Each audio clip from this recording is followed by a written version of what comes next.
So you're here in Cincinnati for the National Catholic Educational Association's convention.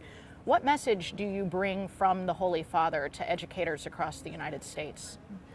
Yes, I met the Holy Father recently during the Holy Week for the liturgical ceremonies in St. Peter's Church, and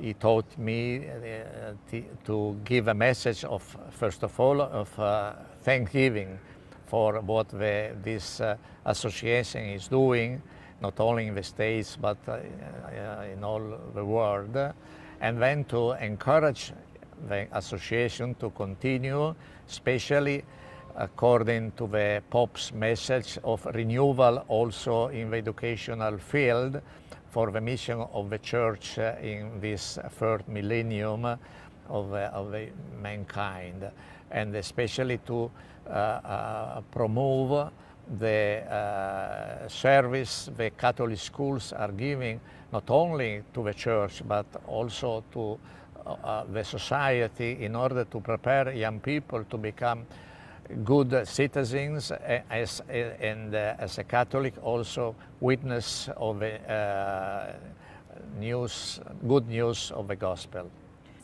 Nowadays, people are tending to identify as spiritual rather than religious, meaning they still want a relationship with God, but they don't want to commit to a certain sect of the Church. What is the Church's response to this? Yeah, it's very important, this question, because I participate in some way as a congregation for Catholic education to the preparation of the next synod about the young people, as you know, no? And in the preparation I can see this risk, no? That also on behalf of the Church, the message seems to give more importance to the Church than to the God.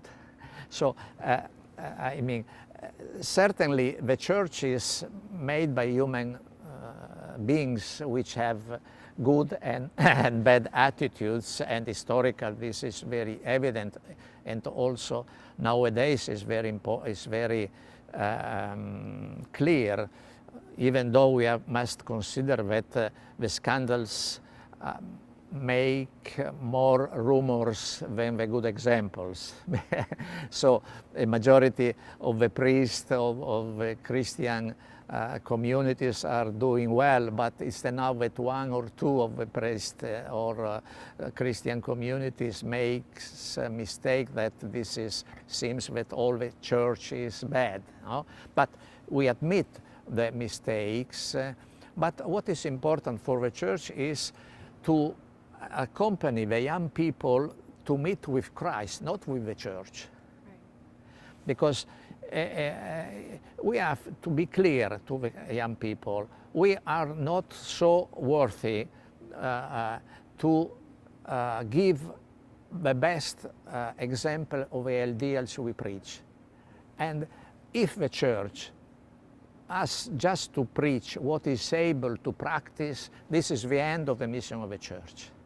Because the message we have received is always more is always superior to the possibilities we have to practice it. Because as a priest, when I was parish priest and then when I was bishop in the diocese, I always say, not look at me or to my church. I am just an indicator. If you fix your eyes on the indicator and you lose the possibility to see the object of what I indicate. So admitting that we are not always coherent, but what is important is to be able to give an authentic message, authentic image of Christ. Because if the Church is able, as the Pope Francis always insists, to give a real image of Christ, so the young people, the people in general, ends to look at the Church and is attracted to Christ, and is able to be humble to participate also to the Christian people made by sinners also, but nobody can must expect to be perfect in order to enter into the church. And in this way, my invitation also for the students in the Catholic schools is to fix the eyes in Christ and giving a real, authentic message of what Christ is and what He made for us, because He went to the cross, not the church. All right. Well, Cardinal, thank you very much. I think that's a great ending point. Thank you very much for being with us. Well, thank you to you having given me this possibility. And my best wishes for your future. Thank you.